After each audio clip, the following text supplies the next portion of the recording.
Junkies. So let's talk about the 80s and 90s stuff, right? So before we do that, let's get in the chat. So King Takeem is saying the art is also an easy identifier of the evolution of anime. 80s gritty but vibrant, 90s bright and smooth, 2000s smooth with heavy attention on lighting.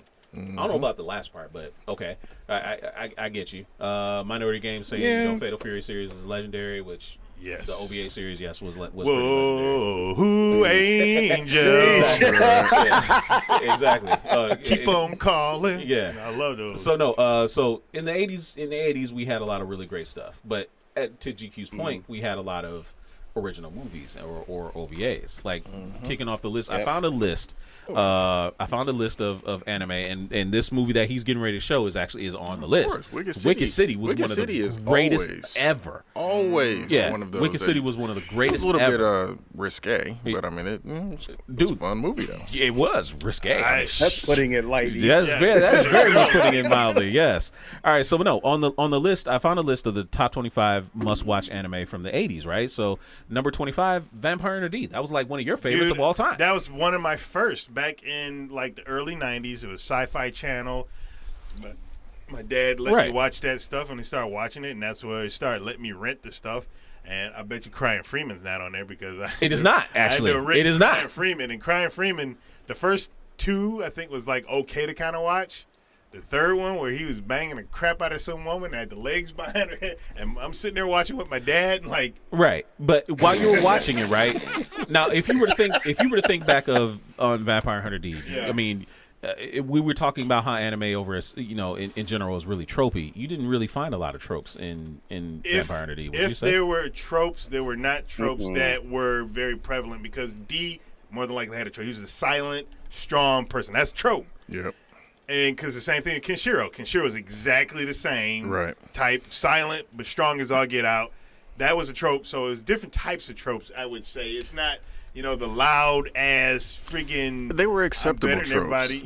Because they were the standard that you got out of most movies anyway. Like you said, the strong silent hero or, the damsel in distress or whatever. They were the standard tropes that weren't annoying. That's just how storytelling was done.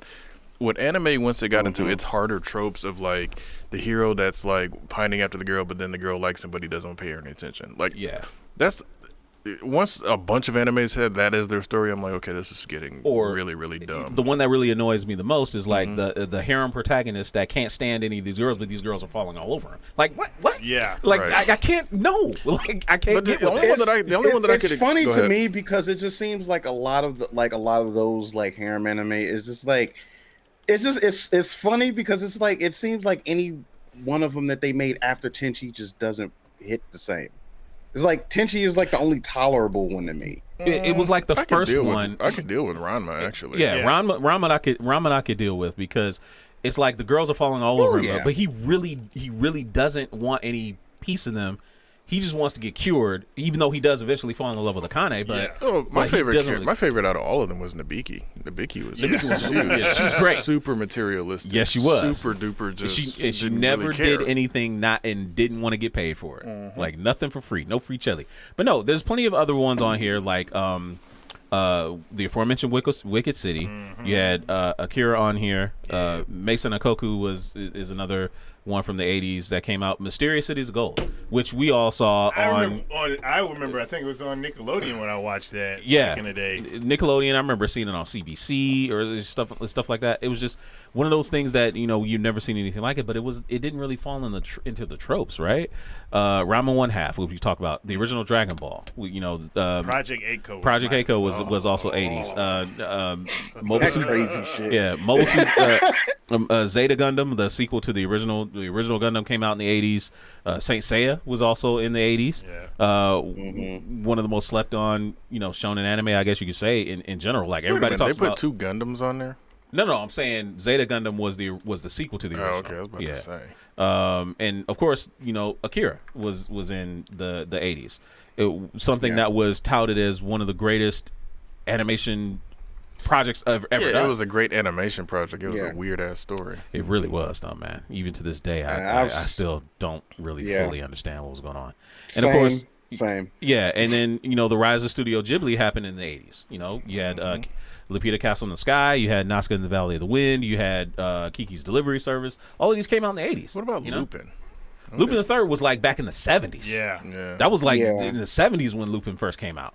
And of course, the original Dragon Ball came out in the 80s, and so did actually Dragon Ball Z did too. So, but there's a lot of things in there that maybe it's because they were quality projects, and we didn't really get to see a lot of the trash.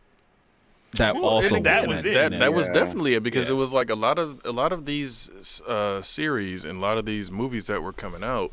They were like, look, you get one shot.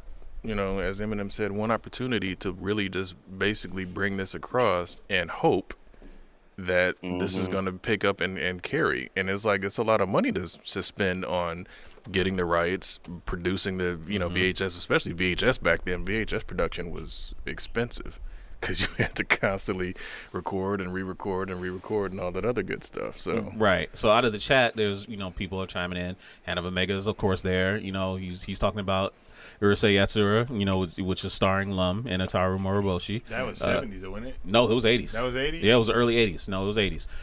Wolverine Solid X says, Robotech, a.k.a. Macross, came out in the 80s, which it did, 1981. Mospeada. To the Slimer, Mospeada. Anyway, King Takeem saying he wants Record of Lodoss War back. I don't. Don't bring me I don't want to reboot it. Just leave it the way it was. Watch Record of Grand Crest War. That was very good. But that's the recent one. Yeah, that was very good. Yeah. Let's see. There was a Record of Lodoss War TV show. Bastard actually did come out. Yeah, Bastard was in the 90s. Bastard was in the 90s. I wanted more Bastard. A lot of people are saying that Robotech is their first anime. It was for a lot of people. For a lot of people. For a lot of people, it was. Yes. My first probably would have been Transfer Z or Voltron. Same. Transfer Z, Voltron. Same. What was that other one? Macaron 1. No, it's another one. Speed Racer. Well, yeah, I think that was Battle of the Planets, aka G-Force. Speed Racer is the beginning of the tropes that I hated. Huh! With the anime with the limited animation and dramatic voice acting, the overly dramatic, I hated it. That's why I never liked Speed Racer, just because of all of that. I was like, dude, I'm not gonna. Was it because of the dub? It was the way it was dubbed? No, I didn't like any of it, man. Speed Racer was. Everybody holds Speed Racer up to this high regard, and for me, it was just like, okay, they're driving cars, and this car is fast. Ooh, sweet. And it's got a bunch of gimmicks and shit. I think for its time, was American, bro. Just so you know.